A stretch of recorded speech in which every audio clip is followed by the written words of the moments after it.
Hey guys, assalamualaikum warahmatullahi wabarakatuh. Jumpa kembali bersama saya Johan Sanjaya di sini. Salam sejahtera untuk kita semua dan untuk seluruh bangsa Indonesia yang berdiaspora di berbagai belahan dunia. Salam dari kami. Semoga kita sehat selalu, bahagia selalu, dan sukses selalu. Teman-teman, pada kesempatan kali ini aku ingin mereact sebuah video yang dipersembahkan dari TV One. Jadi teman-teman semua, kita akan melihat bagaimana TV One mengambil sebuah perspektif tentang fenomena saat ini, yaitu pembongkaran rumah warga yang berdiri kokoh di bantaran kali yang sering meresahkan warga, dan kita akan melihat bagaimana juga banjir karena bangunan-bangunan tersebut. Sengaja Kang Deddy Mulyadi membongkar semuanya yang katanya sudah ditinggali selama 30 tahun oleh warga bahkan, dan pada saat ini Kang Deddy tidak ada toleransi untuk menyelesaikan permasalahan ini yang sudah ditunda selama 30 tahun. Teman-teman, mari kita lihat di bagaimana perspektifnya orang biasa. Bersama saya Johan Sanjaya, salam satu bangsa.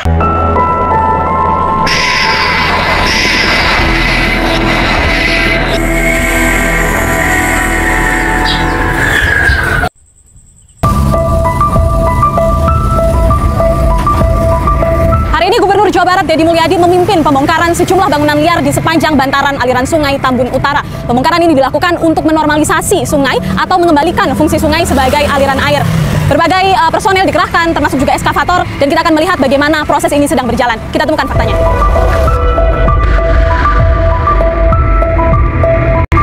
Ini pendidikan kasih kabarnya dadakan, nggak orang di waktu 1 hari 3 hari buat beres-beres bangunan sekitar sini. Tidak ada info? Nggak ada info. Baru dikasih tahu? Iya, kemarin datang Rabu. Pas hari Jumat ini langsung dibongkar begini aja. Oh begitu. Kan dari Rabu apa yang dikatakan oleh petugas? Akibat bangunan jadi banjir, kali tersumbat. Nggak di netralisasi kalinya. Kita kan nggak tahu nih bangunan terdibayar apa enggak, kan nggak tahu. Sedang kita aja pakai uang. Iya, belum ada informasi juga tentang itu ya. Di sini sudah menempati bangunan ini sejak kapan? Ada 30 tahun Bapak. 30 tahun? Iya, Bapak info saya. Tempat jahit ini Taylor. Ini tempat jahit ya? Tempat jahit. Terima kasih Mas ya. Oke, kita akan coba tanyakan langsung pada pemilik bangunan di sini. Ya. Pak siapa? Rijan. Pak Rijan. Pada waktu itu memang ini pemilik kepemilikan sendiri begitu bangunan? Ya, kalau bangunan sendiri, tapi tanahnya kita sadar memang tanah pengairan. Cuman kan mestinya paling enggak nih pejabat nih kita dikasih tahu dulu. Paling enggak kan 3 kali biasanya. Ini sama sekali belum pernah dikasih tahu nih kalau mau dibongkar. Pada saat itu info yang diterima seperti apa Pak Rijan? Ya belum ada. Belum ada. Tahu-tahu dia kemarin gubernur lihat ini banjir macet. Kemudian datang lagi, ini dibongkar, harus dibongkar semua. Kita nggak dikasih tahu, jadi kan repot. Kalau kita dikasih tahu jauh-jauh hari, kita bisa beres-beresin semua, kita bongkar ini. Berarti pada saat Pak Gubernur ke sini tidak ada informasi juga? Nggak ada. Setelah dibongkar akan seperti apa? Waktu dia kesini kan dia cuma lihat banjir aja nih. Kemudian besok harinya ya ini. Tanpa pemberitahuan ya akan diberesin semua sama dia nih. Bukan cuma saluran, bangunan-bangunan ini ternyata dibongkar. Kalau misalnya jauh-jauh hari dia mau bongkar, kita kan bisa beresin dulu nih, kita bawa ini barang nih. Ini kan mendadak begini, pagi-pagi kita habis capek-capek bersihin rumah bekas kebanjiran, tahu-tahu ini lagi, aduh puyeng, mana Jumat. Tapi Pak Rijan sendiri tahu nggak kalau sebelumnya ini merupakan tanah pengairan, artinya tidak boleh didirikan bangunan gitu? Tahu, mestinya kan yang saya harapin kan cuma pemberitahuan dulu nih, sebelum digusur. Ini kan nggak sama sekali, bagaimana nggak repot kitanya. Anda sudah menempati tanah ini berapa lama? Wah, udah lama, 30 tahun ada ini. Baru sekarang dapat larangan? Nah iya, ini gara-gara banjir ini. Kemarin nggak pernah sebenarnya bangunan kan jauh kali mana. Kalinya nih nggak terlalu ganggu sih sebenarnya ini mah. Bisa diambil gambarnya nih, jauh kan? Di situ kalinya? Nah, iya, kalinya kan jauh. Bukan ada, memang sesungguhnya? Memang di situ kalinya. Ya kalau sempit sih emang kalinya dari dulu kecil kayak gitu. Nanti air kan kalau banjir memang dia apa namanya? Buyar dia. Kalau saluran sehari-hari kan malah lebih kering dari itu. Kalau sehari-hari mah ini kan imbas dari sana juga, dari Bogor, kali Bekasi ini, kali Bebelan kan ke sini juga nih, ada terowongan di sana nih, jalan raya Pisangan. Baik, terima kasih banyak Pak Rijal. Satu pemandangan yang kami temui pemirsa, di sini ada salah satu warung yang warganya sedang bersih-bersih begitu ya. Permisi Ibu, mohon maaf sebelumnya kami boleh minta waktunya sebentar Ibu? Iya, ini sedang proses bersih-bersih ya Ibu ya? Iya, bersih-bersih. Iya.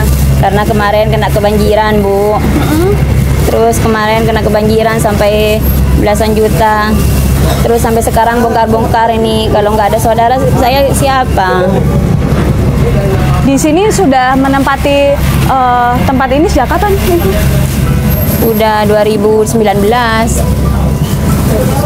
Iya. dapat pemberitahuan kalau kemudian terjadi bongkaran hari ini?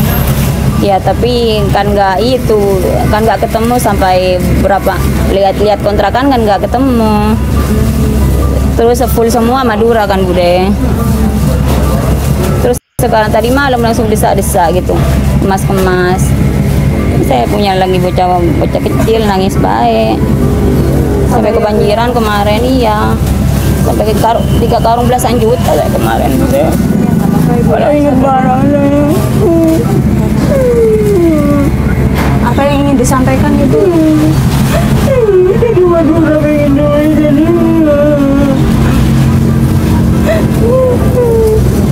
Bapak Ibu sadar ya.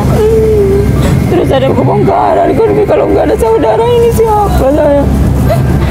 Bapaknya cari kontrakan mulai tadi. Oh, sudah mulai berusaha cari kontrakan baru. Ini katanya Pak De tadi jangan gitu ya, jangan buru-buru, barangnya kasihani ya Pak De. Saya udah mulai kemarin, saya udah belasan juta, beras 3 karung, telur sakukrat itu, hitung-hitung rokok 3 slop saya. Terus saya desa-desa tadi malam kemas-kemas ya, udah cari mulai kemarin nggak ketemu, baru sekarang ini ketemu, ditunjukin paling. Sudah dapat? Iya, alhamdulillah Bu De. Ya. Sabar Ibu ya, kami Iya, Bu De, paham ya. kondisinya pasti sulit begitu ya. Ya, minta tolong lewatin dulu ya. Baik. Terima kasih banyak ya, Ibu Iya, atas terima kasih. waktunya. Ada apa Bang?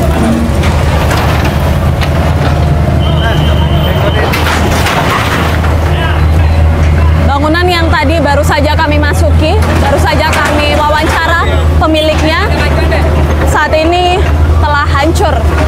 Tidak sampai berapa menit kami melewati bangunan ini pemirsa, sekarang sudah tidak ada lagi kondisinya.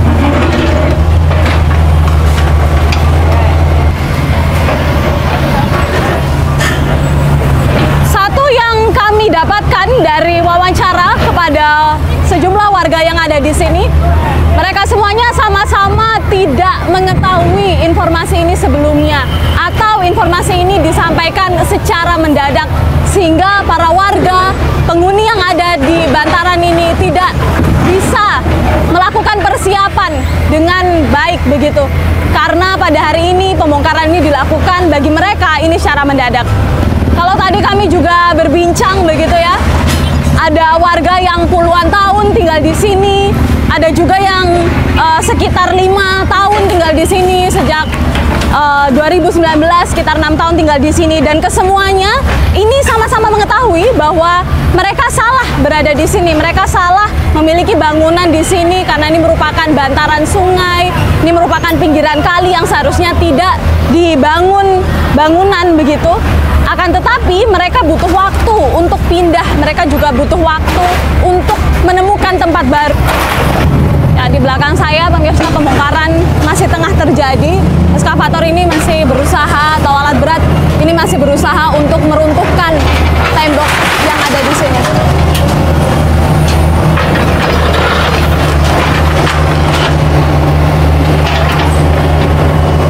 Memang kalau dilihat dari posisinya, bangunan ini memang berada tepat di pinggir bantaran sungai begitu. Dan tadi kalau kami juga berbincang dengan para warga yang menempati sini, mereka memang tahu kalau tanah ini merupakan pinggiran dari tanah pengairan, sehingga memang seharusnya tidak dibangun begitu.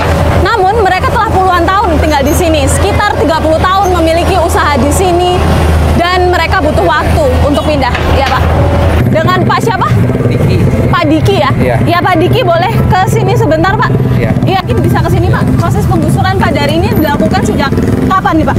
Sesuai dengan arahan Pak Gubernur, kita harus melakukan penataan sempadan terkait dengan pengembalian fungsi-fungsi daerah aliran sungai sesuai fungsinya. Jadi sebagaimana kita ketahui, ini merupakan saluran pembuang dari irigasi Jatiluhur sebagian ya. Bagian dari saluran pembuang daerah irigasi Jatiluhur. Salah satunya adalah mengembalikan fungsi saluran pembuang untuk menambah kapasitas saluran pembuang sesuai dengan rencana awal gitu, sesuai dengan fungsinya. Kalau boleh kita lihat, ini kan proses pengembalian tata kelola lahan begitu ya, kalau bisa dibilang. Ini artinya memang kali Sepak ini terjadi saluran irigasi begitu. Saluran pembuang dari irigasi. Saluran pembuang dari irigasi. Dan terjadi perubahan tata kelola atau tata fungsi. Enggak, jadi ini kan ada beberapa bangunan Oke, yang bisa ditunjukkan Pak? ada beberapa bangunan, contohnya itu kolom-kolom itu kan masuk ke badan saluran, sehingga itu kan menahan aliran sungai dan sekaligus juga menahan kayak itu sampah-sampah kan nyangkut semua.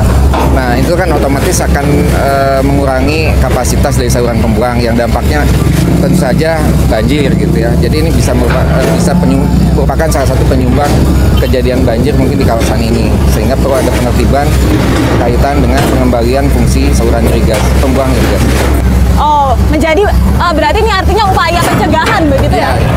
Berapa saja personel yang dikerahkan, alat-alat yang dikerahkan? Kalau dijumlahkan mungkin sekitar ratusan personel yang sebetulnya terjun untuk kali ini. Untuk eskavatornya sendiri, ada berapa yang dikerahkan pada hari ini Pak? Sementara kita mengerahkan 3 eskavator untuk melakukan pembongkaran ini. Iya. Ini sepanjang kali sepak, artinya sekitar berapa meter yang akan dibongkar? Artinya kita yang pasti sebetulnya untuk penertiban tentunya akan terus ya. Nah, sementara ini target kita memang sampai ke persimpangan pasar itu, gitu. Sepanjang ini akan kita buktikan. Persimpangan? Sementara ini perintahnya terus Bu, kita akan terus-terusan. Ini masih akan terus berlangsung sampai kapan Pak? Sampai selesai aja. Sampai selesai sepanjang. Sampai jalan ini kan setelah itu udah nggak ada bangunan lagi ya, kemarin saya lihat di sana. Oke, baik. Terima kasih sekali lagi Pak.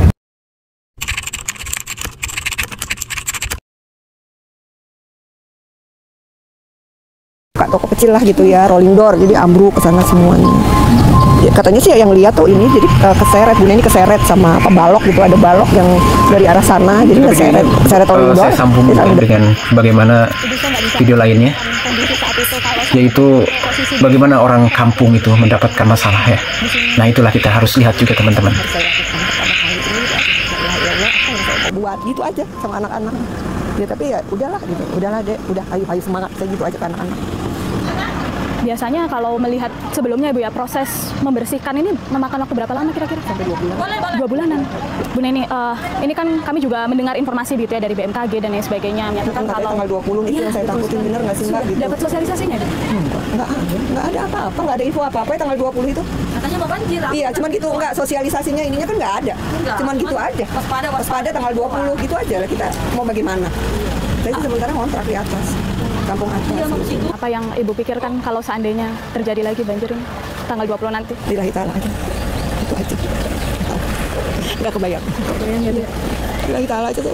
Itu saya yang penting anak-anak udah selamat gitu. Apa yang pengen disampaikan?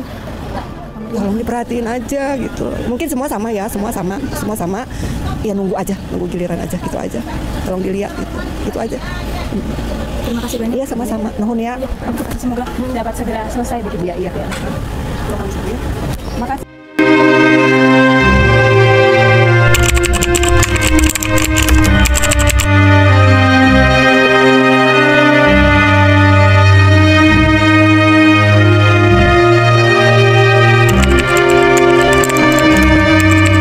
Dari sepekan sejak banjir melanda Jabodetabek, sampai sejauh ini pemirsa warga masih terus berjibaku untuk membersihkan sisa-sisa banjir kemarin. Kalau pada hari ini kami sudah berada di Villa Nusa Indah, Bekasi, dan kita akan melakukan penelusuran melihat bagaimana kondisi setelah kemarin atau pekan lalu banjir ini menerjang Villa Nusa Indah. Kalau boleh kami gambarkan sampai saat ini pemirsa, ini memang masih tampak lumpur yang menggenangi sepanjang jalan Villa Nusa Indah. Tampak memang sejumlah jalan begitu, ruas jalan ini sudah mulai dibersihkan, sudah mulai kering, namun lumpur ini masih menggenangi di ruas-ruas jalan, utamanya yang menuju ke arah ujung sana. Kita coba melihat ke sana.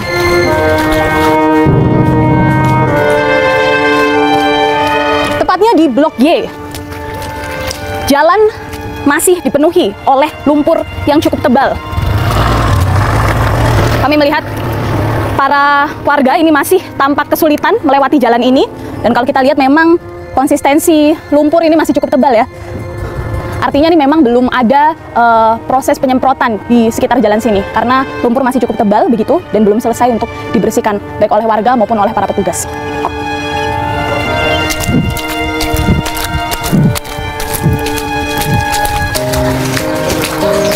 Di sini air masih menggenang.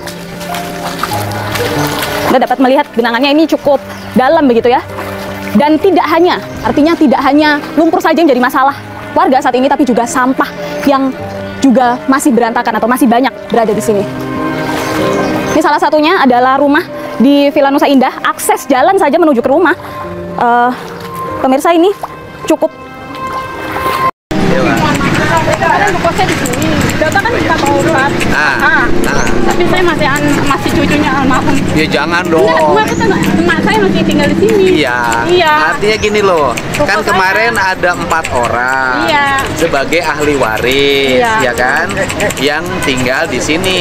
Kemarin 4 orang, kan 4 orang katanya anaknya. 5. Oh, anaknya semua 5. 5. Iya, kebetulan emang saya ini kan rukonya di sini. Saya tinggal di Siamur. Oh, ibu punya rumah berarti kan? Hah?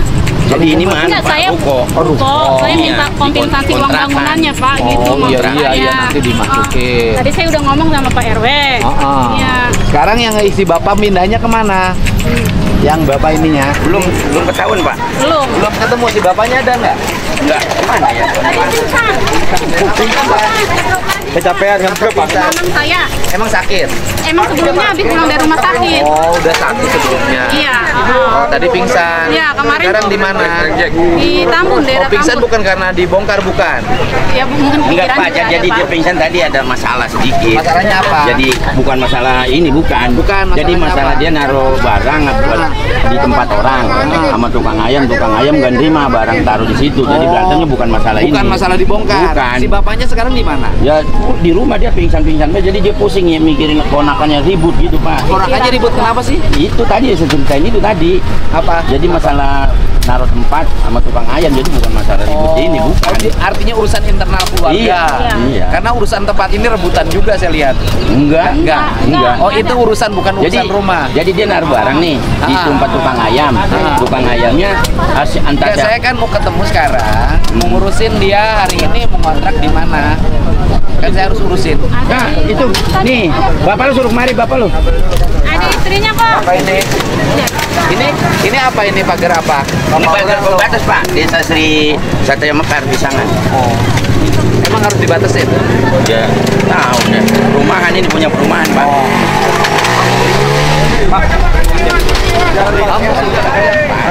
Nyata itu rukok dan udah nggak apa-apa. Ya, kita bantu. Sejalan aja, Pak. Iya, Bu. Ibu tinggal sini aja, saya nggak mau. Nanti saya. Udah tenang aja. Ya. Ada Pak Dedi. Nggak apa-apa. Jawa Barat temennya. Ayo, kasih jalan, Pak. Ya. Pak Dedi. Ya.